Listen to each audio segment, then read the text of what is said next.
जब मैं तकरीर करता हूं तो लोग कहते हैं मौलाना शमसुद्दीन जो हैं ये पीरों के बहुत मुखालिफ। मैं पीरों का मुखालिफ नहीं हूं, मैं उन बदतमीज पीरों का मुखालिफ हूं जिनको दीन का कोई शऊर नहीं होता है।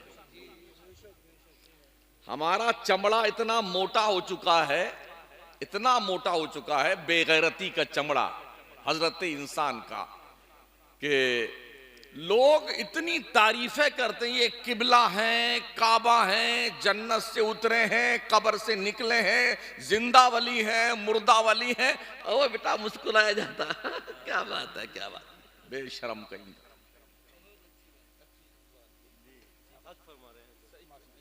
क्यों हमारे बाप की फजीलत इल्म की बुनियाद ठहरी।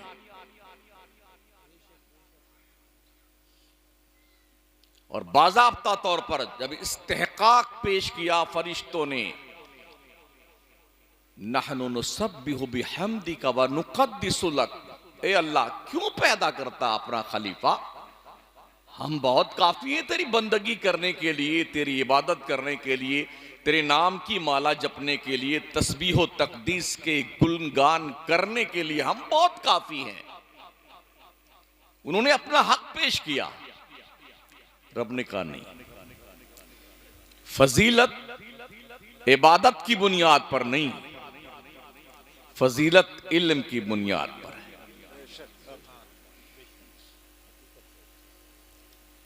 तो बात इतने पे बंस, हुक्म तो अल्लाह का था, अहकमुल हाकिमीन का था, फरिश्तों को जुर्रत नहीं होती अगर अल्लाह ना चाहता।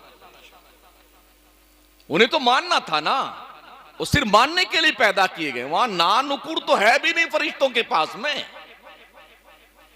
लेकिन रब ने उन्हें मुतमईन करने के लिए क्या फरमाया, जब अल्लाह ने अशिया का इल्म दिया आदम को,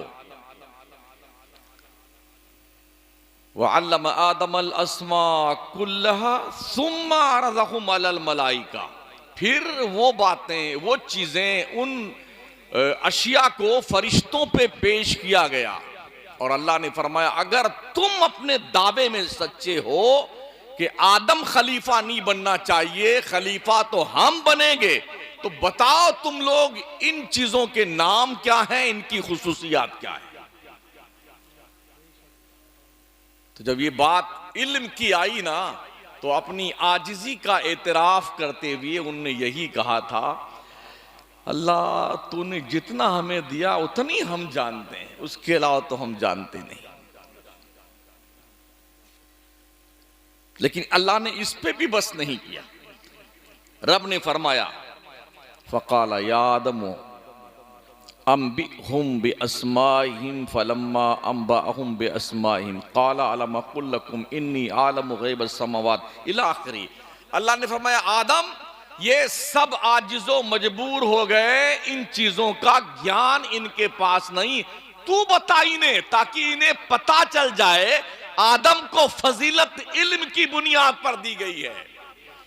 इसलिए गोश्त काटने वालों, भंगार चुनने वालों, खेती बाड़ी करने वालों, बिजनेस करने वालों, डॉक्टर, वकील, इंजीनियर, लॉयर, सुन लो, अगर तुम्हारे पास इल्म नहीं है तो तुम अपने बाप आदम की औलाद के ऊपर होने की हैसियत से कलंकित करते हो, इस पोस्ट को कलंकित करते हो।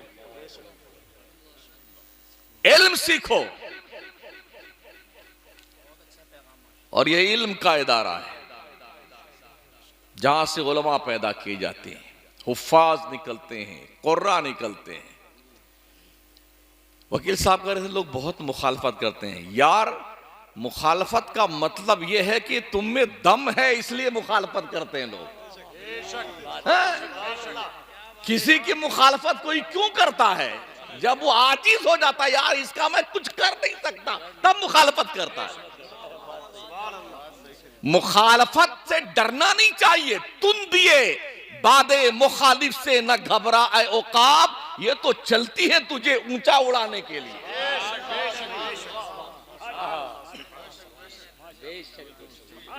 तुमने तो अभी अपने हदे परवाज को देखना है।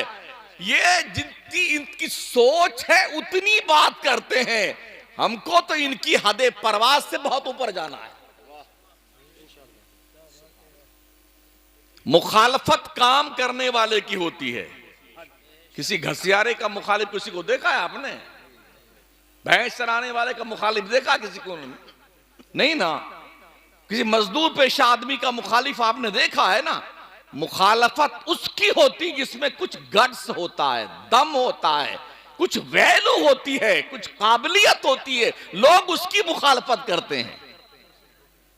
तो मुखालफतों से डरना नहीं चाहिए। आप जानते हैं हाथी चलता है, कुत्ते भौंकते रहते हैं, 25-30 कुत्ते भौंकेंगे भौंकेंगे और चुपचाप हाथी चलता जा। उसे पता है अगर मैं इनको एक पूंछ मार दूं ना तो इनकी टांग टूट जाएंगी। हाँ, इसलिए वो बिगाड़े भौंकना काम है कुत्तों का, और मस्ती की चाल चलता हुआ अपने मंजिल पे पहुंच जाना एक मस्ताने का काम हुआ करता है। काम करने वालों के दस्तों बाजू बनिए। एक तो वैसे भी मदरसों पे बड़ी पैनी नजर रखी जा रही है। कभी चटाई के नीचे बम ढूंढा जा रहा है, कभी लोटा के अंदर स्कड मिसाइल ढूंढी जा रही है। अरे हमको काम करने दो ढंग से। चाइना की हिम्मत नहीं है कि इस देश को आंख दिखा सके। हाँ जी, वो हम थे जिसने इस देश को आजाद करवाया था।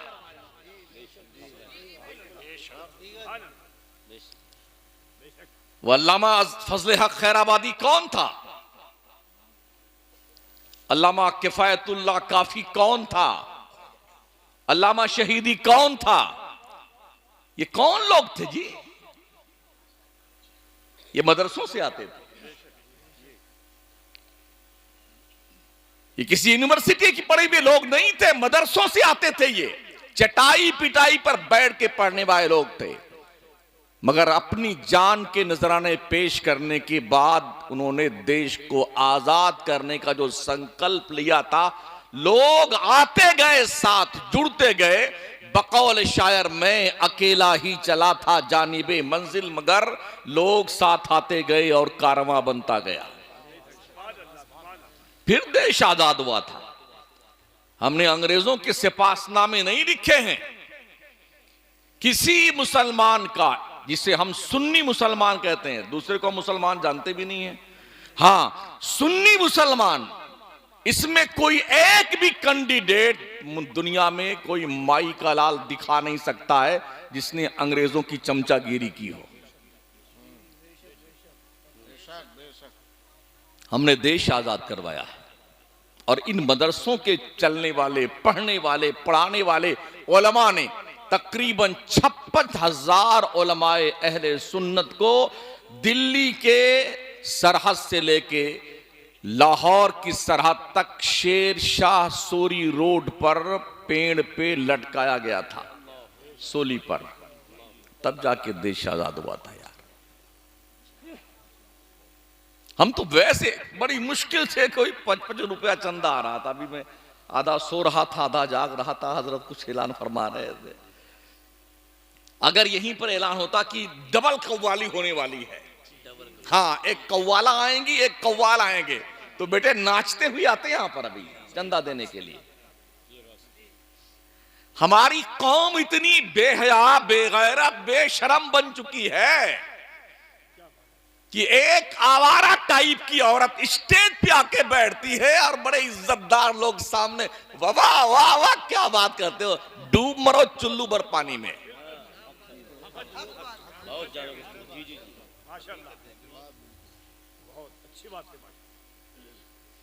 मुशायरे करवाते हैं, 5-7 शायरात तशरीफ लाती हैं और फिर शायर होते हैं। कितना घटिया जहन का उसका शौर होगा उस औरत का जो शायरा बन के आती है। उसके बाप, उसके भाई कितने जलील और निकम्मे कमबख्त होंगे जो अपनी बेटी, बहन और अपनी बीवी को गैर महरम मर्दों के बीच में वेश्या के टाइप में बना करके कौम के सामने पेश करते हैं। फिर अनाउंसर साहब फरमाते हैं इनको अपने बहन की तरह देखना। अच्छा, ये बेशर्मी और ये ढिठाई, कभी आपने इन मदरसों के प्लेटफॉर्म से भी ऐसी कोई बात देखी है? ये मदरसे तुम्हारे दीन, तुम्हारे दुनिया, तुम्हारी इज्जत, तुम्हारी आबरू की मिन कुल्लिल वजूह हिफाजत की गारंटी देते हैं। यहां का पढ़ने वाला बच्चा अगर दीवाना होता है ना, तो दुनिया की सलाखों को तोड़ता हुआ बहुत दूर निकल जाता है। दीवान गाने इश्क मोहम्मद को देखकर घबरा गई है गर्दिशे दौरा, कभी कभी गर्दन में हार डाले हैं माहो नजूम ने, गुजरा है उन हदों से मुसलमान कभी कभी। पहचानिए अपने आप को, नाचने वाली कौम मुसलमान नहीं होती है। हमने दुनिया को अपने उंगलियों पे नचाया है। बैक वक्त हमने तीन बर्रे आजम पे हुकूमत की है। जब हम पढ़ते थे, लिखते थे, दुनिया हमारे चौखट पर कशकोले गदाई लेके इल्म की भीख मांगने आती थी। आज क्या हो गया है? छोटे छोटे गांव में तीन पार्टियां मुसलमानों में, चार पार्टियां हैं। हां जी, ना काम करेंगे ना करने देंगे, ना जीतेंगे ना जीतने देंगे। जी, ये हमारी घटिया सोच थी, जिसकी बुनियाद पर आज हम मुल्क के तूलो अर्ज के नक्शे पर नमक के बराबर भी नहीं है, दाल में नमक के बराबर नहीं। जिस दिन हमें अक्ल आ जाए ना, हमारी कौम को कश्मीर से लेके कन्याकुमारी तक हम नाटका बंद कर सकते हैं। इस पोजीशन में हम हैं। हम इस देश की भी हिफाजत करना जानते हैं और हमने किया है। 800 साल तक अखंड भारत की बागडोर बिला शिरकते गैर हमारी मुस्लिम कम्युनिटी संभाला था। अगर चाहते तो शायद आज सिर्फ हम ही होते।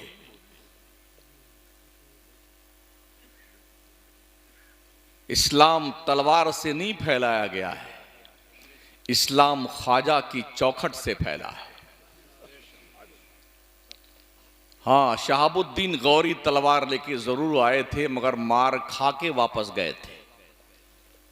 जो अखंड भारत तलवार से सर ना हो सका था, उसको फतेह करने के लिए अताए रसूल की शक्ल में एक कलंदर को मदीना से भेजा गया था, जिसे मोइनुद्दीन चिश्ती कहा जाता है। मुख्तसर से मुद्दत में ना उसके पास तलवार थी, ना डंडे थे, ना बल्लम थे, ना फरसा था, ना गरसा था, ना भाले थे। जैसे लोग आते हैं, हाँ भी धर्म की हिफाजत करना है, धर्म की, तो ये अस्त्र शस्त्र क्या क्या हम भी पढ़ते रहते हैं, देखते रहते हैं वीडियो। हम किसी के ऊपर लक्षण नहीं लगाते हैं और ना हमारी ये सोच है। हम तो एक शांति प्रिय कौम है। इस्लाम का मतलब सलामती है और मुसलमान का मतलब सलामती देने वाली कौम है। 90 लाख काफिरों को कलमा पढ़ाने वाले मोइनुद्दीन चिश्ती के हाथ में दुनिया एक लकड़ी नहीं दिखा सकती है। कैसे लोग कहते हैं कि इस्लाम तलवार से फैला है हिंदुस्तान में, धर्म परिवर्तन किया जा रहा है, हमें कोई शौक नहीं चल रहा है। हाँ जी, जिसका जी चल रहा है आए ना, वो आए इस्लाम के दायरे में। इस्लाम किसी का मोहताज नहीं है। पूछो ना उन ईसाइयों से जिनकी लिखी हुई किताबें आज यूरोप में चर्चों में, कॉलेजेस में, यूनिवर्सिटीज में पढ़ाई जाती हैं। 80-80 साल के हो गए, आज वो तौबा करके कलमा पढ़ के मुसलमान क्यों बन रहे हैं? कोई मारने गया था उन्हें? कोई नहीं कहने गया। क्यों लोग मुसलमान बन रहे? इस्लाम दिलों को इंप्रेस करता है, इस्लाम दिनों को अपनी तरफ मुतवज्जा करता है, अपील करता है। दुनिया का इंसान थक हार के चारों तरफ जब थक जाता है, तब आता है लाओ एक बार इस्लाम को ट्राई करके तो देखते हैं ये क्या हमें रिप्लाई देता है। तो इस्लाम अपना दामन पहले से फैला के बैठा, आओ जिसको छुपना है दामन इस्लाम में आके छुप जाओ। ये इस्लाम की कंडीशन। तो इस्लाम मदरसों से फैला है, कल तक खानकाहों से फैला था, अब इस्लाम मदरसों से फैलता है। जी जी, पहले खानकाहें ही दर्सगाहें हुआ करती थी, खानकाह में पढ़ाया भी जाता था और पिलाया भी जाता था। वहां का पढ़ने वाला कभी कुतुबुद्दीन बख्तियार काकी बनता था, कभी निजामुद्दीन औलिया बनता था, कभी हज़रत साबिर अलाउद्दीन बनता था, बाबा फरीदुद्दीन बनता था, इमाम अहमद रज़ा बनता था, मखदूम सिमना बनता था, मुफ्ती आज़म हिंद। ये वो लोग हैं जो खानकाहों से पले बड़े हैं, वही इन्होंने पढ़ाई की है। लेकिन ये वो लोग होते थे, चूंकि ये सूफी भी होते थे और आलिम भी होते थे, जहां बैठ जाते थे दुनिया उनके कदमों में झुकने पे मजबूर होती थी। आज मदरसे हमारे हैं, यहां खानखा नहीं है, बड़ी ही कसम पुरसी के आलम में मदरसे चलते हैं। हमें पता है, हम पूरे कश्मीर से लेकर कन्याकुमारी तक घूमते रहते हैं, रोज कहीं ना कहीं, सुबह कहीं है तो शाम कहीं है, रात कहीं है तो दिन कहीं है। उमूमन मदरसों में ही जाना होता है। हमने ये देखा है, कई कई मदरसे ऐसे देखे जहां 3-3, 4-4 महीनों की तनख्वाहें मदरसीन की बाकी हैं। कौम की गैरत मर गई है, फिर भी तुम उलमा को हकीर नजरों से देखते हो। जो आलिम 6-6 महीने तनख्वाह ना पाए और फिर भी बच्चों को पढ़ाता रहे। मुझे एक स्कूल बता दीजिए, अगर बच्चे की 1 महीने की फीस रुकी हुई हो तो क्या आपके बच्चे को स्कूल में एडमिशन दिया जाएगा?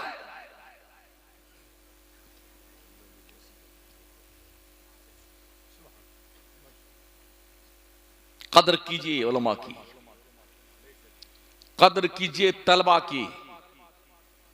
ये वो बच्चे हैं ना जिनके बारे में आका करीम अलैहिस्सलाम ने फरमाया है, मैदान जंग में मुजाहिद को तलवार देने से ज्यादा बेहतर है किसी बच्चे को तालिब इल्म को टूटा हुआ कलम दे दो। ये कलम जानते हो क्या है? कलम की मार तलवार से ज्यादा सख्त होती है। हमने कलम पर भी ध्यान देना छोड़ दिया है। हाथों में कलम की तलवार लीजिए, पढ़िए, सिर पढ़िए और सिर पढ़िए। दुनिया से ताकत में आप जीत नहीं सकते हैं, इसलिए कि ताकत दुनिया के पास ज्यादा है, आपके पास नहीं है। पैसे से आप दुनिया से जीत नहीं सकते हैं, दुनिया के पास पैसा बहुत है, आपके पास नहीं है। अब एक ऑप्शन बचता है, वो इल्म है, और इल्म आता है नून वल कलमी वमा यस्तुरून। कलम को हथियार बनाइए और चल पड़िए, अपने मंजिल और लक्ष्य को पाने के लिए अनथक कोशिश करके वहां पहुंचिए। एक दिन वो आएगा, दुनिया तुम्हारी लिखी हुई तहरीर को सर का बाज़ाब्ता तौर पर ताज बनाकर घूमेगी। पढ़िए ना यार, किसने रोका है आपको पढ़ने से? 12वीं तक पास करते करते बाई ग्रेस मुसलमान का बच्चा पास होता है।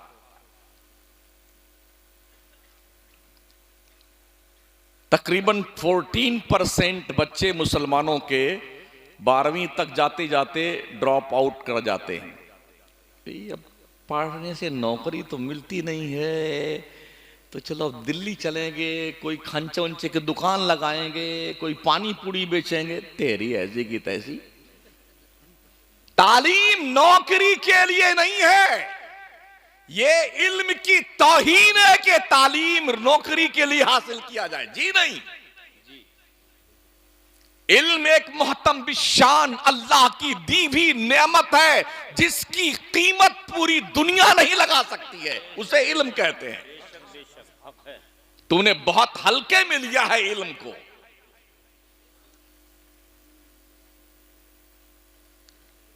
अल्लाह करीम ने इल्म हासिल करने वालों का मकाम अपने पैगंबर के जरिए से बताया है।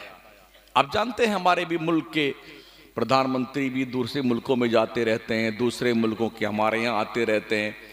तो किसी भी चीफ गेस्ट की इज्जत और तौकीर के लिए सबसे बड़ा जो मुल्क काम करता है, उसके लिए उसके कदमों के नीचे दूर तक एक लंबी लाल किस्म की कारपेट बिछाई जाती है। देखा ही गया है। हाँ, हम भी मीडिया पर देखते रहते हैं। तो बड़े शान के साथ वो प्रधानमंत्री महोदय उस पर इतराते हुए मटलाते हुए चलते जाते हैं, है ना। ये उसकी इज्जत तौकीर की एक अंतिम छोर है, यूं समझ लीजिए। इसके बाद इन्हें हद ही कर दी इज्जत करने की। ऐ लोगों, दुनिया के बस में तो ये है कि वो कालीन बिछा करके अपने मेहमान का वेलकम, खैर मकदम, इस्तकबाल यूं करती है। और जब ये मुस्तफ़ा के दीवाने गुजरते हैं, जो तालिबे इल्म होते हैं ना, मदरसों में पढ़ते हैं, तो इनके पैरों के नीचे दुनिया की लाल कारपेट नहीं, जिब्रील का पर बिछाया जाता है, फरिश्तों के पंख बिछाए जाते हैं। इनको आपने यूं ही समझ लिया है। हाफिज जी आइए, फातिहा कर दीजिए। हाफिज जी आइए ना, कुल अल्लाह शरीफ पढ़ दीजिए। हमारी कौम ने मदरसों को फातिहा खानी का एक वो फैक्ट्री समझ लिया है। हाँ जी, यही दो काम रह गया है।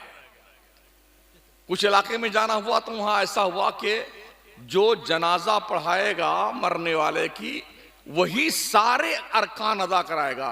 तीजा, 10वां, 20वां, 40वां बरसी। अब वो मौज से बेटा तैयारी में रहते हैं लोग, इंतजार में रहते हैं कि अब की कौन मरता है। 40 दिन पूरे होते होते जब यहां खाने का नंबर खत्म होता है ना, तब तक हजरत मलकुल मौत किसी घर में और तशरीफ ले आते हैं। चलो इनकी खत्म हुई, अब यहां चल गई। इस तरह से सालों साल घर में रोटी नहीं पकती है। लोग इंतजार में, तो या अल्लाह आपकी वो मरे तो अच्छा रहे, खूब अच्छा पैसा मिलेगा उसके मरने पे। ओ लोगों, जिंदगी में पैसे देते रहो मदरसों को, ताकि मदरसे के बच्चे तुम्हारे मरने की नहीं, तुम्हारे जिंदगी की दुआ मांगते रहे। हाँ, जिंदगी की दुआ मंगवाइए। कुरान मुर्दों के बख्शिश की किताब नहीं है। कुरान गिरती हुई कौम को मंजिल मकसूद तक पहुंचाने वाली किताब है। डूबी हुई कश्ती को तिराने वाली किताब है।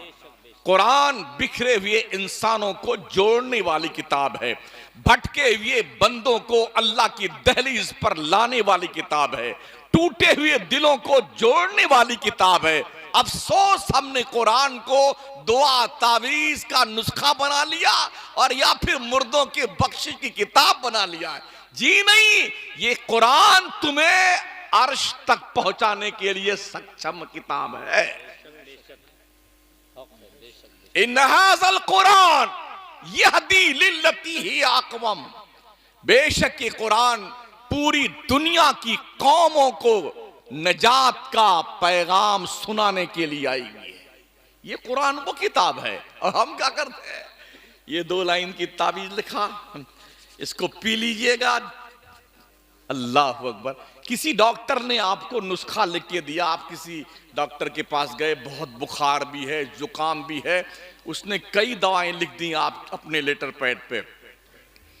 ये सुबह एक टाइम है, ये 2 टाइम है, ये निहार मुंह है, ये नाश्ते के बाद में, ये शाम में है, ये दोपहर में खाने के बाद में। अब ऐसा कीजिए, उस कागज को लेके आइए अपने घर में और एक जरी उसमें पानी के डब्बे में उस कागज को धुल लीजिए, जो डॉक्टर ने दवा का नुस्खा लिखा है ना, और धुल करके वो पानी पीजिए। क्या आपको वो डॉक्टर का लिखा हुआ नुस्खा फायदा देगा?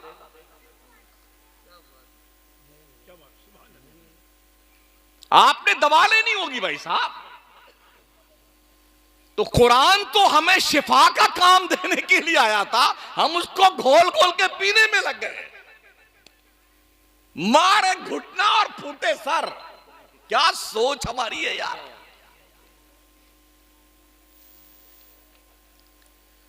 अफसोस ये भी है कि मैं उस वक्त गुफ्तगू कर रहा हूं जो सोने का वक्त होता है आपसे। मैं खुद ही सो रहा था, मैं क्या जगाऊं आपको। हाँ जी, जो तो हम खुद ही जानते हैं, हम ही जानते हैं, रोज यही काम है। अफसोस यही है कि हमने अपने जलसे रात भर की जागरण बना लिए हैं। काश हम अपने जलसों को 12 बजे फुल स्टॉप दे दें।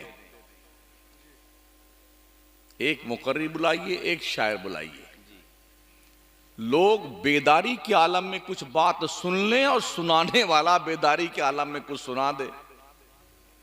अब दोनों थके थकाए हुए हैं, सुनाने वाला भी थका हुआ है, सुनने वाला भी थका हुआ है। तो अब इससे क्या फायदा होने वाला है? यही वजह है कि हम अहले सुन्नत वल जमात के जलसों से कोई हमें बाज़ाब्ता तौर पर फायदा नहीं मिल पा रहा है। खर्च तो खरबों रुपए हो रहे हैं जलसों पे, खरबों रुपए पर ईयर सुन्नियों के। नॉनसेंस है, रिफंड कुछ नहीं मिल रहा। वाह वाह वाह वाह, जिंदाबाद जिंदाबाद, जनाब वकील साहब जिंदाबाद, जनाब खतीब कचहरी साहब जिंदाबाद, नकीब इजलास साहब जिंदाबाद, शायर अहले सुन्नत जिंदाबाद। साहब मुर्दाबाद, साहब मुर्दाबाद। काय की जिंदाबाद लगा रखी यार। जिस कौम की बच्चियां भागकर गैरों से शादियां कर रही वो जिंदाबाद है। जिस कौम के बच्चे रात भर बाहर बैठे जुए खेल रहे हो वो कौम जिंदाबाद है। जिस कौम के बच्चे अगर 500 रुपए कमाते हो तो 250 रुपए की पूरी खा जाते हो वो कौम जिंदाबाद है। जिस कौम के नौजवान बच्चे जवान होने से पहले बुढ़े हो जाते हो पूड़ियां खा खा करके वो कौम भी जिंदाबाद है। डूब मरो चुल्लू भर पानी में।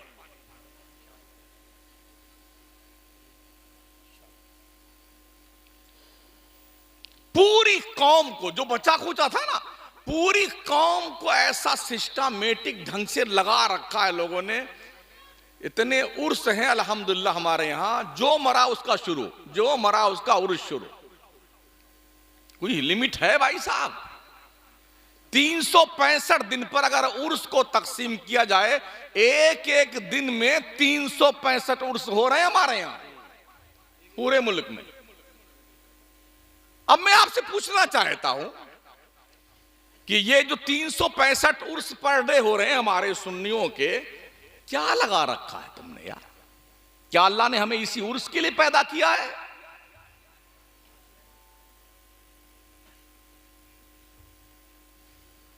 मुझे बताइए तो सही।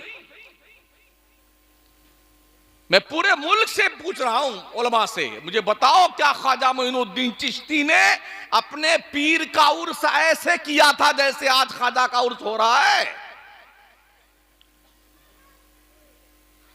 मुझे बताओ आला हजरत सरकार का जो उर्स हो रहा है, क्या आला हजरत ने अपने पीरो मुर्शिद सरकार आले रसूल मारहरवी का ऐसे उर्स किया था जैसे आला हजरत का उर्स होता?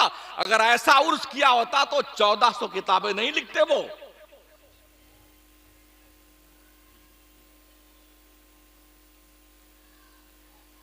ख्वाजा साहब ने पूरा अना सागर का पानी प्याले में भर लिया, तुमने क्या किया?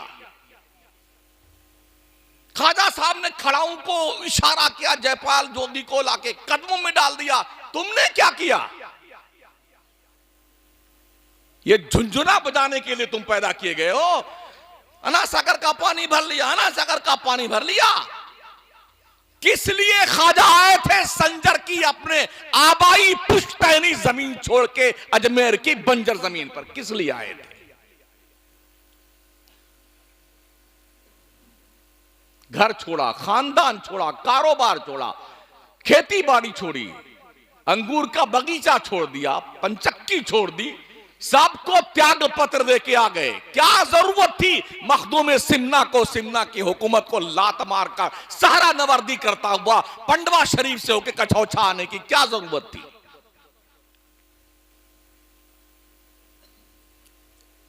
बस जो जाएंगे वहां बैठ करके औरतें झूमेंगी साहब, कोई 40 दिन के चिल्ले बैठी हुई हैं, कोई 4 महीने के चिल्ले बैठी, इतनी लाठी मारे इनको बदबख्तों को, सारे भाग जाए जिन्नात भूत इनके।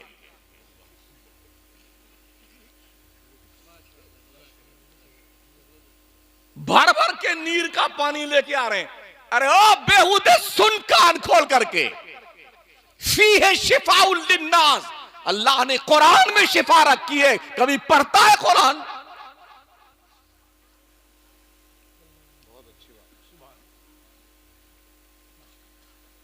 कुरान के करीब नहीं आएगा।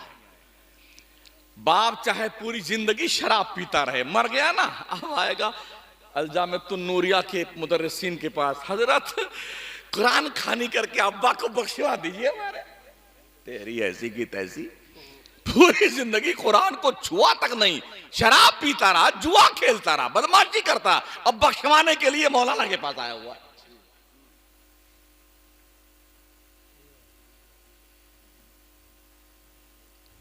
क्यों अंधेरे जंगल में घूम रहे हो? क्यों नहीं इमाम अहले सुन्नत की उन पाकीज़ा तालीमात पर तवज्जो देते हो? क्यों नहीं मुफ्ती आजम के आहे सहरगाही का जायजा लेते हो?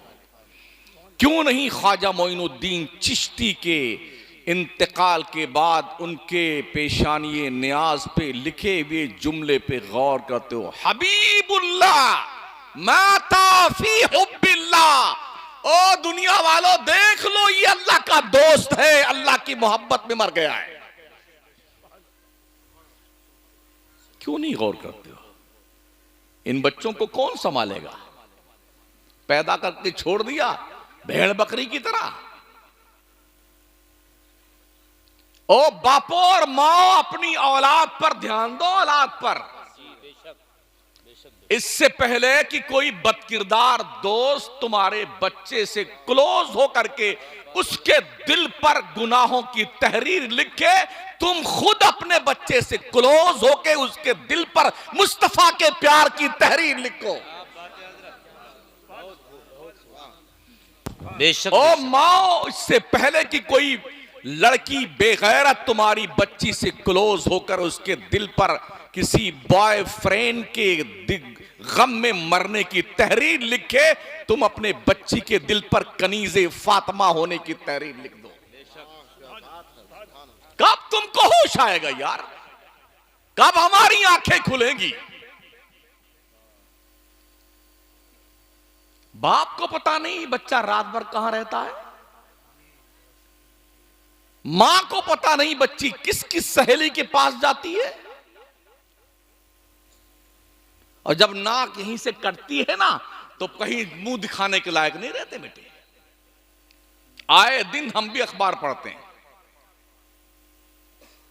खानदान की नाक कटी, घर की अम्मा अब्बा की नाक कटी, उसके बहनों के रिश्तों पे कलंक लग गया, भाई सर नहीं उठा सकता जिंदगी भर, कौम के लोग भी बाज़ाब्ता तौर पर कलंकित हुए। एज ए मुस्लिम कहां जाए? संभालो अपने बच्चों को। मेरे करीम आका फरमाते हैं, अपने बच्चों के लिए ऐसे दोस्तों का सिलेक्शन करो जो बच्चों के लिए अच्छे दोस्त बन सके, अच्छे दोस्त बन सके। अन्नासु अला दीनी खलीलिहिम, आका फरमाते हैं लोग अपने दोस्तों के दीन और तरीके पे होते हैं। फलयंजुर अहदुकुम मन युखालिलु, तो तुम में का हर कोई देखे वो किसकी दोस्ती कर रहा है, किससे दोस्ती कर रहा है। दोस्ती करने से पहले दोस्त को जांचिए, परखिए, क्या वो आपकी दोस्ती के लायक है भी कि नहीं है। मेरे करीम आका फरमाते हैं मफहूम हदीस, और मेरी उम्मत के लोगों, अच्छे दोस्त को दोस्त बनाओ, और अच्छा दोस्त वो है जब तुम उसे देखो तो तुम्हें खुदा की याद आ जाए, वो अच्छा दोस्त होता है। ये भी आका ने फरमाया, अच्छा दोस्त वो है जो तुम्हें तुम्हारे नेकी करने में तुम्हारी मदद करे, और जब तुम रास्ता भूल जाओ, अल्लाह रसूल के ट्रैक से हट जाओ, तो तुम्हें वापस उस ट्रैक पे ले आए, वो तुम्हारा अच्छा दोस्त है। और बुरा दोस्त वो है जो तुम्हें तुम्हारी नेकियों पर मदद ना करे, और जब तुम नेकी ना करना चाहो तो तुम्हें तंबीह भी ना करे, बल्कि वो खुश रहे कि हमारा दोस्त भी हमारे ढर्रे पे चल रहा है। वैसे भी लोग अच्छे बुरे बनते कैसे हैं? मेरे रब ने फरमाया ना, या अय्युहल्लज़ीना आमनुत्तकुल्लाह व कूनू मअस सादिकीन, ए ईमान वालो अल्लाह से डरो और सच्चों के साथी बन जाओ। सच्चों और अच्छों के साथी बनने का हुक्म अल्लाह ने दिया है, उसके रसूल ने दिया है। तो अच्छा दोस्त तलाश कीजिए ताकि आप अच्छा बने, नेक बने। एक मिसाल और मेरे आका ने बयान फरमाई कि अच्छे दोस्त की सोहबत ऐसी है जैसे तुम किसी इत्र की दुकान में बैठे हो, तुमने इत्र तो खरीदा नहीं मगर उसकी खुशबू तो जरूर तुम तक आ जाएगी। और बुरे दोस्त की मिसाल आका ने बयान फरमाई उस भट्टी की तरह है जहां पर आग सुलग रही हो, धुआं निकल रहा हो, वहां अगर आप बैठेंगे ना, तो अगर भले ही आपको चिंगारी ना लगे तो धुआं तो आपके हिस्से में जरूर आएगा। आप जिसके साथ रहेंगे उसी के साथ के कहे जाएंगे। अगर आप जुआ नहीं खेलते हैं लेकिन जुआ खेलने वालों के साथ खड़े बैठे हैं तो लोग क्या कहें, ये जुआरी है, खबीस जुआरी है, यही कहेगा ना आदमी। शराब आप नहीं पीते हैं, अगर शराब के अड्डे के पास आप मडलाते हुए दिखाई पड़े, लोग कहेंगे कुछ गड़बड़ तो जरूर है, हाँ ये चक्कर में है शराब पीने के, हालांकि आप शराब नहीं पीते हैं। तो उन जगहों से बचने का हुक्म है जिन जगहों से इत्तिहाम लगने का डाउटफुल होता हो, बचिए उन जगहों से। ये मत सोचिए कि जी हम तो अल्लाह से कह देंगे या अल्लाह पाक शैतान ने हमसे तो गुनाह करवाया वरना मैं नहीं करता। 100% झूठ है ये। शैतान को क्या क्या पड़ी हुई है? अब अल्लाह से आइए पूछते हैं ना, शैतान से पूछ लेते हैं ना कि शैतान क्या कहता है। तो अल्लाह ने बयान फरमाया कुरान मुकद्दस में, कमसल शैतान इस क़ाला लिल इंसान इकफुर फलम्मा कफर क़ाला इन्नी बरीउम मिनका इन्नी अख़ाफ़ुल्लाह रब्बल आलमीन। शैतान की मिसाल ऐसी है जब उसने किसी से हाथ चोरी कर ले, गुनाह कर, कुफ्र कर, जब बंदे ने कर लिया तो जानते हो क्या कहता है? क़ाला इन्नी बरीउम मिनका, बेटे मैं तुमसे अलग थलग हूं, एकदम अलग थलग, तुम जानो तुम्हारा काम जाने। इन्नी अख़ाफ़ुल्लाह रब्बल आलमीन, बेशक मैं उस अल्लाह से डरता हूं जो सारी कायनात का पालने वाला। ये शैतान कह रहा है, और तुमने ये इल्जाम थोप दिया कि शैतान नहीं करवाया हमसे गुनाह, और शैतान ये जवाब देता है। इसलिए अल्लाह ने बार बार मुतनब्बा फरमाया कुरान मुकद्दस के अंदर, इन्न शैतान लिल इंसानी अदुव्वुम मुबीन, बेशक शैतान इंसान का खुला हुआ दुश्मन है। तो इस खुले हुए दुश्मन से जब इतनी वार्निंग दी गई है इतनी बार, और नबी रहमत ने कितनी कितनी बार बयान फरमाया, तो इससे सतर्क रहने की जरूरत है कि नहीं? हमें होशियार होने की जरूरत है ताकि उससे बचे रहें। आप बचते हैं नहीं और इल्जाम उस पर डाल दें कि शैतान ने मुझसे ऐसा करवाया है, तो ये धप्पलबाजी चलने वाली नहीं है अल्लाह के यहां, ये ध्यान रखना। इसलिए कहा रब ने, वह इम्मा युनसियन्नका शैतान फला तकुद बाद जिक्रा माल कौमिज़ ज़ालिमीन। अगर शैतान ने बाई चांस तुम्हें बहका दिया है रास्ते से, जब तुम्हें बताया जाए यार ये रास्ता ठीक नहीं है, बाज आ जाओ ना, क्यों नहीं मानते हो?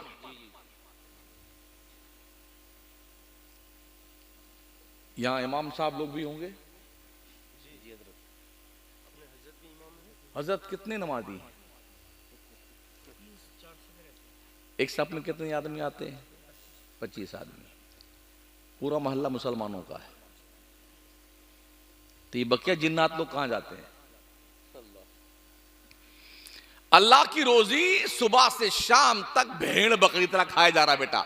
सुबह उठता है बस चालू है मशीन। हाँ, बेटी अलग, पहले बेटी तशरीफ लाती है,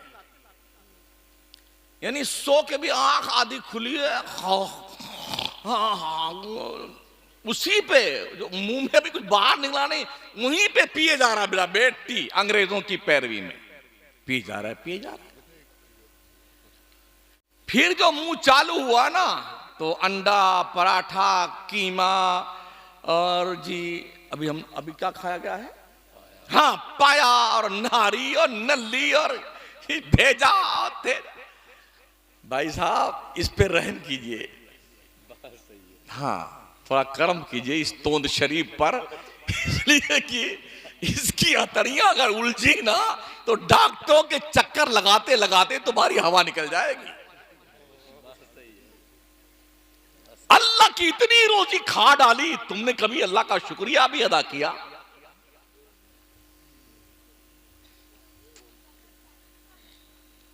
फर्ज कीजिए ये सिस्टमेटिक निजाम जो कुदरत का है, मैदा की शक्ल में ऑटोमेटिकली जो हर किस्म का सामान एक्सेप्ट कर लेता है, गरम, ठंडा, खट्टा, मीठा, नमकीन, कड़वा, सबको पिसाई करके दो किस्म का माल तैयार करता है, एक तो लिक्विड, एक वेस्टेज माल। जी, ऑटोमेटिक तौर पर वो लिक्विड अपनी अपनी जगहों पे ट्रांसफर कर दिया जाता है। अगर ये निजाम हाजमा डिस्टर्ब हो जाए, कुछ कर सकते हैं आप? कायम चूरण खाते रहिए, हाजमूला खाते रहिए ना, एक दिन आएगा कि ये तुम्हारा निजाम हाजमा ही फेल हो जाएगा, चूरण खाते खाते। इसलिए ये भी सीखो कि क्या खाना चाहिए, क्या नहीं खाना चाहिए, कब खाना चाहिए, कब नहीं खाना चाहिए, ये भी सीखो। और ये कौन सिखाएगा? ये इन मदरसों में सिखाया जाता है। दीन सीखिए, दीन। हाँ, कुछ लोग कहते हैं हम तो अल्लाह क्या कह देंगे, या अल्लाह हम तो कुछ पढ़े ही लिखे नहीं थे, छुट्टी मिल जाएगी, वो धोने जाओ ना बेटे, शक्ल बिगड़ जाएगी तुम्हारी। हाँ, किस चक्कर में पड़े हो? रामपुर से ट्रेन में बैठ जाओगे बगैर टिकट, जाओ उधर मुरादाबाद साइड में दिल्ली तक, टीटी पकड़ ले, साहब क्या बात है, कहा टिकट तुमने नहीं लिया? कहा मुझे पता ही नहीं था कि टिकट लेना चाहिए। आज छोड़ दीजिए सर, आइंदा बिल्कुल कभी टिकट, हम बगैर टिकट बैठेंगे नहीं। छोड़ेगा वो? आपने किसी का कत्ल कर दिया, करना मत।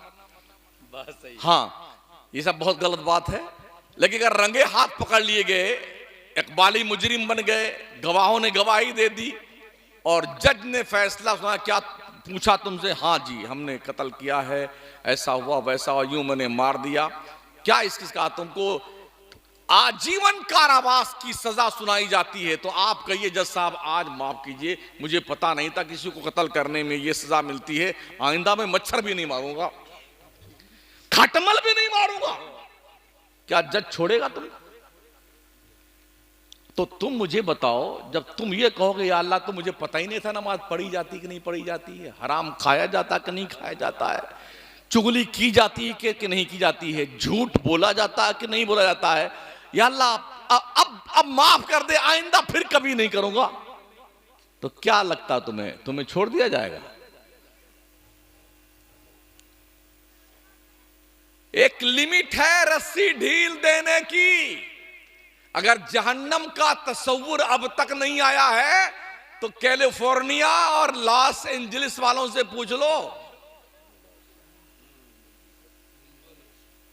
कि आग की लपटें कैसी होती हैं। जहां सिर्फ लाश बचा है, एंजलिस का पता नहीं है, पूछ लो उनसे। और खरबोपति महलों में रहने वाले खुदा के मुनकिर, जुल्म तशद्दुद के दिलदादा, रब ने ऐसी लगा दी ना उनकी ऐसी लगा दी कि बेटे भागते फिर रहे हैं, पौ पौ रोते हुए।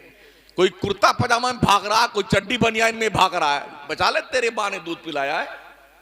इसे कहते हैं अल्लाह की लाठी में आवाज में। हाँ, तो इसलिए अगर जहन्नम को समझ में नहीं आता है तो अभी भी बहुत सारी वीडियो मौजूद हैं यूट्यूब पर। आपको अंदाजा हो जाएगा कि अगर दुनिया की आग ऐसी है तो जहन्नम की आग कैसी होगी। कभी कभी लावा फूटता है, देखा होगा ना आपने, सर्च कीजिए आ जाएगा। अब तो बहुत कुछ ठीक ठाक देख लेता है आदमी। जो पहाड़ होता है ना, पत्थर का पहाड़, वो पिघलता है और वो पत्थर पिघल करके पानी की तरह बहता है, पानी की तरह। पत्थर पानी की तरह लाल लाल पिघल करके खौलता हुआ बहता है आग के जरिए से। और हदीस शरीफ में आया, जब जहन्नमी जहन्नम में डाल दी जाएंगे तब जहन्नम का पेट नहीं भरेगा, तो वो अल्लाह से क्या कहेगा, हल मिन मजीद, अल्लाह अभी मेरा पेट नहीं भरा है, और कुछ दे मुझे खाने के लिए। हल मिन मजीद, अल्लाह और कुछ दे मुझे, मेरा पेट नहीं भरा, अल्लाह मुझे कुछ और दे दे। तो अल्लाह जहन्नम के अंदर पत्थरों को डलवाएगा ताकि जहन्नम का पेट भरा जाए। ओ हजरत इंसान और जनाबे मुसलमान,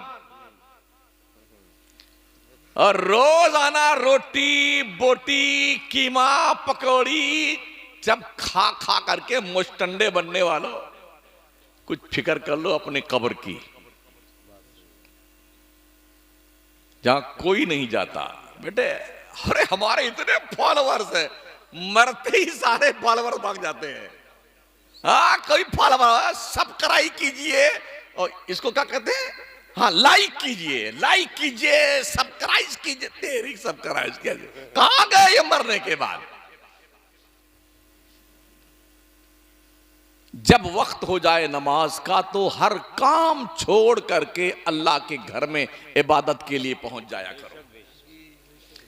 अफसोस ये है कि हमारे लोगों ने ऐसा सिस्टम बना रखा है कि फुर्सत ही नहीं मिलती कि मस्जिद में जाए सुन्नी। आज झंडारोहण होगा, शाम को बुलंद दरवाजा खुलेगा, फिर चरागदान में चराग जलाया जाएगा, फिर फूलों की बारिश की जाएगी, फिर मज़ार को गुस्ल दिया जाएगा, फिर महफिल समा का ये वक्त है, और उसके बाद जो है हल्के जिक्र का ये वक्त है, फिर चादर पोशी का जुलूस निकाला जाएगा, फिर गधे नशीन साहब तशरीफ लाएंगे। जी, गद्दे नशीन तो गद्दी नशीन थे, अब ज्यादातर गधे नशीन हैं। गधे नशीन तशरीफ लाएंगे। इसी काम में पूरी सुन्नियत उलझी हुई है। क्या हो गया हमारे को यार? होना तो ये चाहिए था, वलियों ने जो करके दिखाया है उस काम को आगे बढ़ाते। हाँ जी, वहां बैठे धोनी रमाए बैठे भी हैं। हमने ये भी देखा है, वो जब मजार पे वो सुलगाते नहीं अगरबत्ती, जब लोबान की धोनी देते हैं, तो हम भी कभी कभी जब जाते हैं तो एक आदमी एक धोनी दे, तो लोग जो वहां हाजिर होते हैं वो धुआं खाते हैं। गधे कहीं के, धुआं खाता है खबीस। कुछ को देखा जो अगरबत्ती सुलगा करके जो उसकी राख गिर जाती है ना, जबान से चाटता, जाहिल कहीं का। क्या लगा रखा है तुमने यार?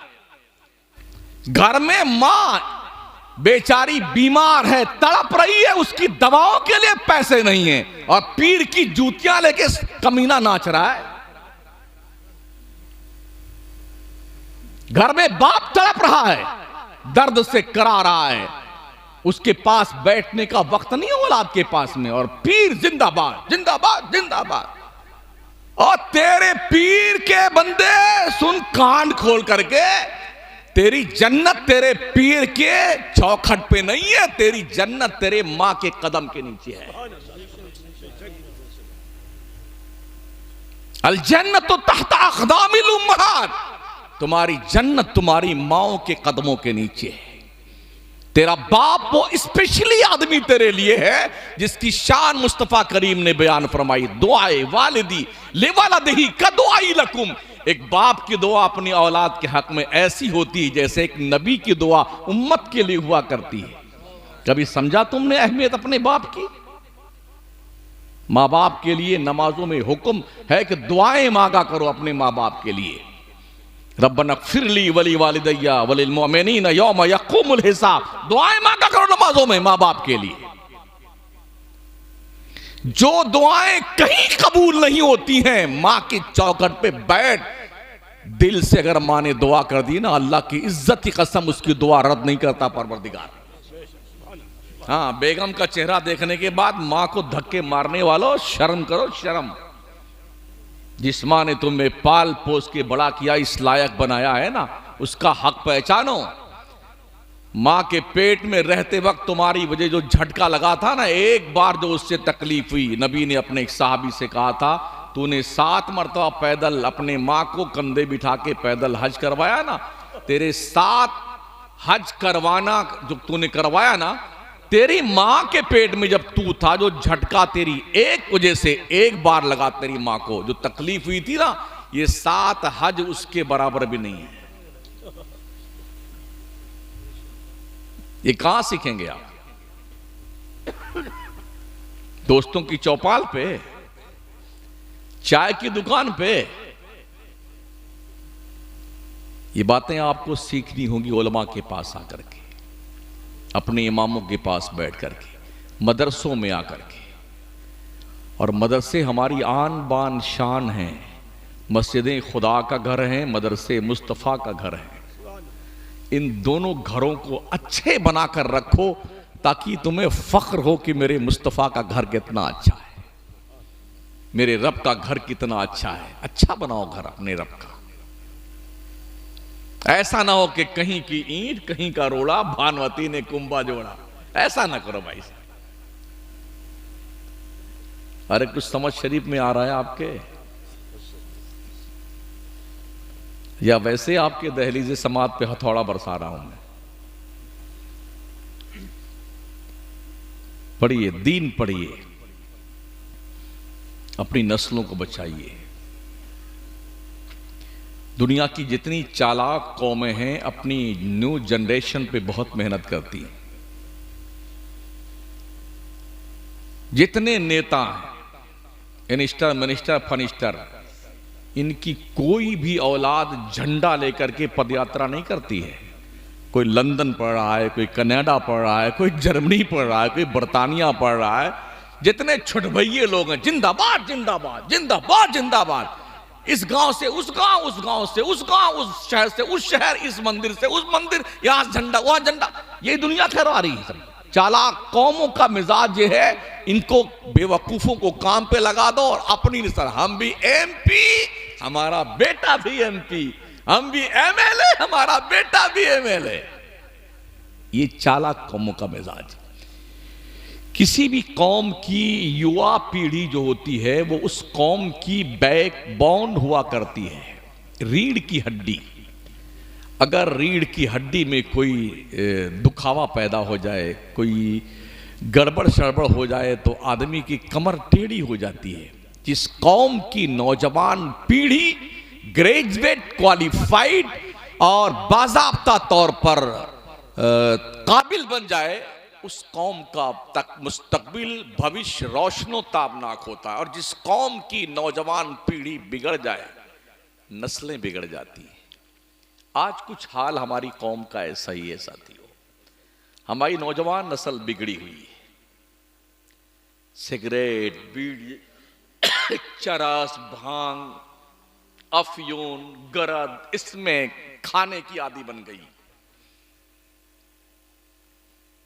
और औरतों का हाल यह है कि हमारी बहनें, हमारी बेटियां, हमारी माएं बाजार की जीनत बनी हुई हैं।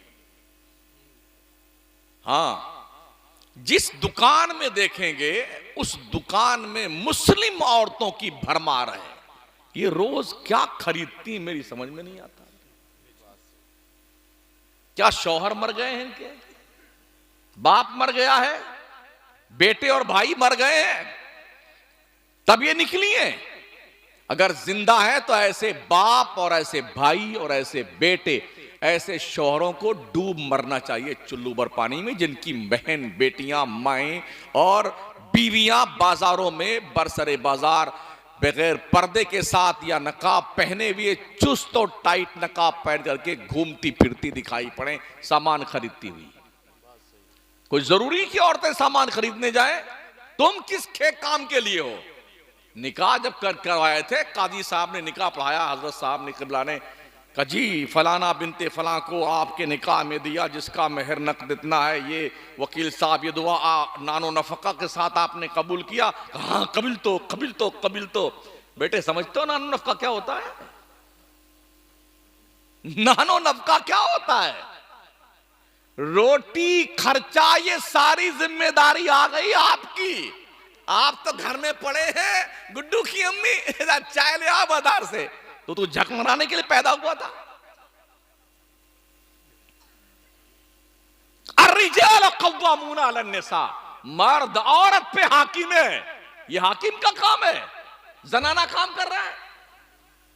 औरत को भेज दिया चाय लाने के लिए, सब्जी लाने के लिए औरत जा रही है, कपड़ा खरीदने औरत जा रही है। तो तेरी मत कहां मारी गई? ओ पागल मेरी कौम के लोगों, तुम्हारी मत कहां मारी गई?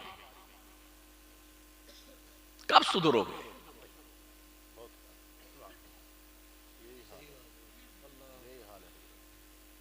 किसके सामने रोया जाए? किसको दुखड़ा सुनाया जाए? जगाया उसे जाता है जो सोया होता है, जो मर जाता है उसे जगाया नहीं जाता। मैं तकरीबन 40 साल से चिल्ला रहा हूं, तकरीर कर रहा हूं। अभी मैंने इसी जुम्मा में अपनी मस्जिद में कहा, मुझे खुद पता नहीं, मैं 30 साल से यहां इमामत कर रहा हूं कि मैं किसको जगा रहा हूं, मुर्दों को जगा रहा हूं या सोए हुए इंसानों को जगा रहा हूं।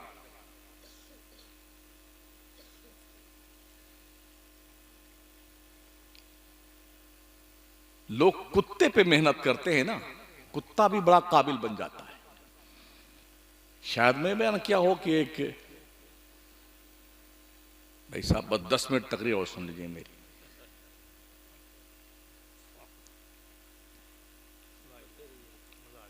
एक तोता 9 करोड़ रुपए में बिका था हजरत, 5 साल पहले दिल्ली में।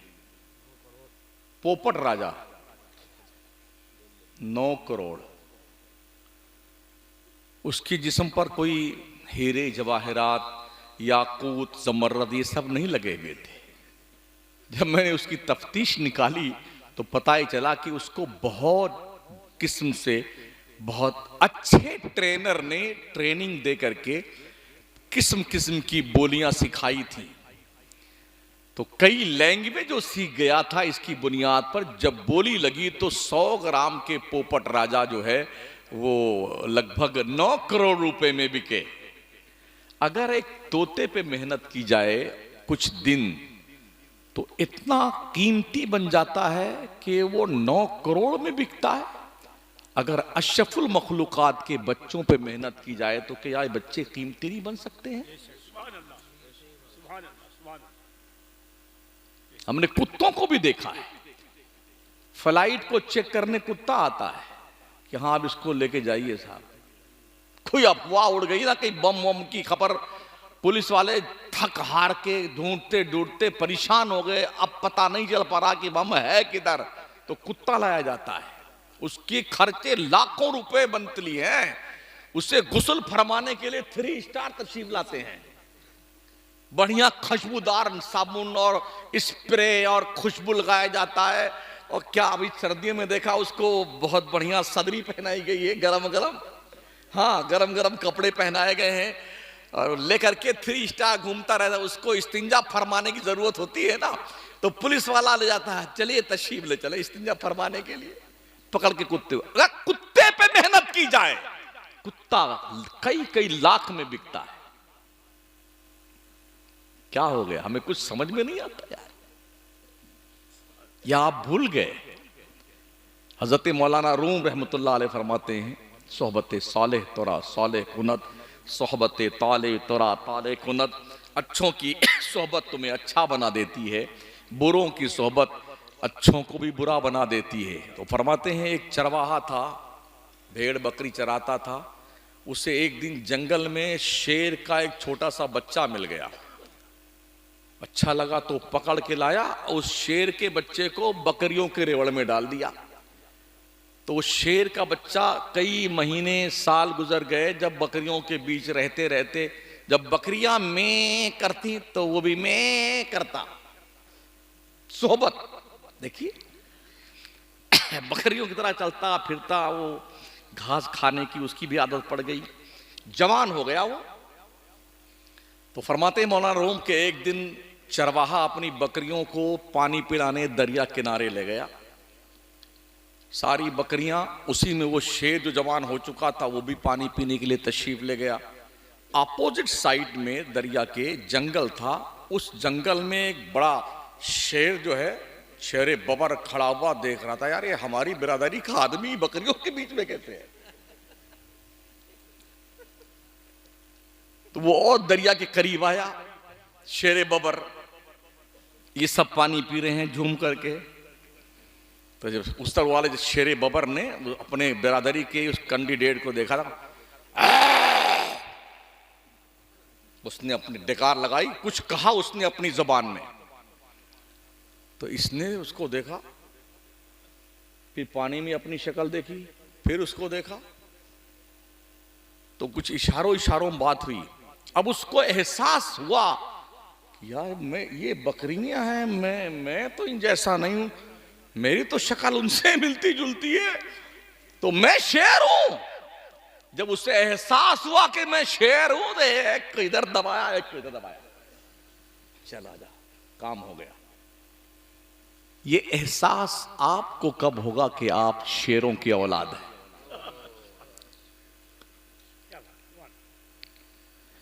कब एहसास होगा कि आप मैदान बदर के 313 मुजाहिदीन के वारिसीन हैं, ओहद के मुजाहिदों की यादगार हैं आप? कब एहसास होगा? शायद घास खाने वालों के बीच में रहते रहते आप भी उसी की आदत पा चुके हैं, भूल गए अपने आप को कि आप क्या थे। हम दुनिया में अमन व अमान कायम करने के लिए आए हैं, जुल्म करने के लिए नहीं। अच्छाइयों का संदेश देने के लिए आए हैं, नेक काम करने के लिए आए हैं। अगर समझ शरीफ में कुछ आ जाए तो अमल कर लीजिएगा, वरना इंशाअल्लाह कल ये हमारी मोहब्बत की दुकान पंडवा में लगेगी, वेस्ट बंगाल में। तब तक के लिए खुदा हाफिज। अल्लाह आप सबको सलामत रखे।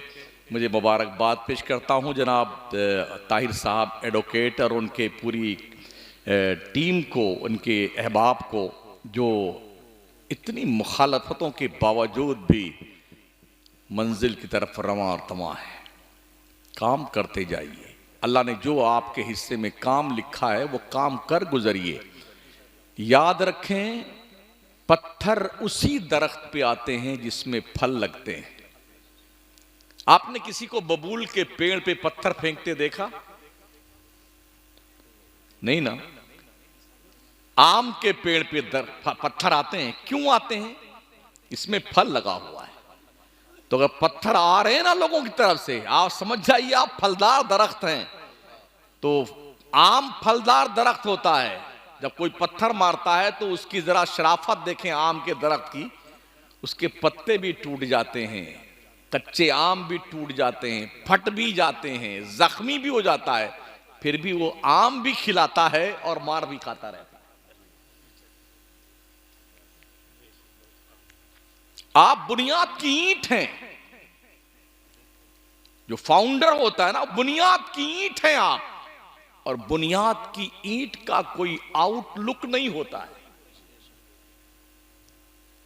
जमीन के अंदर बुनियाद की ईंटें अपना वजूद खो देती हैं, उसी वजूद के ऊपर लहलाती हुई बिल्डिंग 10-20 मंजिल की खड़ी होती है। क्या शानदार लोकेशन है यार। देखने वालों को और ये जुमला कसने वालों को शायद पता नहीं, ये लोकेशन उनके खूनी जिगर का दिया हुआ हिस्सा है, जिन्होंने अपना वजूद जमीन में बुनियाद की हैसियत से खपा दिया है। कुछ कर जाइए अपनी कौम के लिए, ताकि मरने के बाद कुछ तो दिल मुतमईन रहे कि हमने कुछ किया है अपने बच्चों के लिए, अपनी नस्ल के लिए। अगर आप लॉयर हैं तो बहैसियत लॉयर आपने क्या काम किया अपनी कौम के लिए। डॉक्टर हैं तो इस हैसियत से क्या काम किया आपने। अगर आप इंजीनियर हैं तो इंजीनियर की हैसियत से आपने क्या काम किया है। ताजिर हैं, बहैसियत ताजिर आपने अपनी कौम के लिए क्या किया है। मौलाना पीर है तो क्या किया है आपने बहैसियत मौलाना, बहैसियत पीर अपनी कौम के लिए क्या काम किया है। इसे सोचिए और संभाल कर रखिए कि आपने किया क्या है। शायद आसानी से मौत आ जाएगी। अस्तगफिरुल्लाह रब्बी मिन कुल्लि ज़ंबि व अतूबु इलैह, ला इलाहा इल्लल्लाह मुहम्मदुर रसूलुल्लाह। अस्सलामु अलैकुम व रहमतुल्लाहि व बरकातुहू।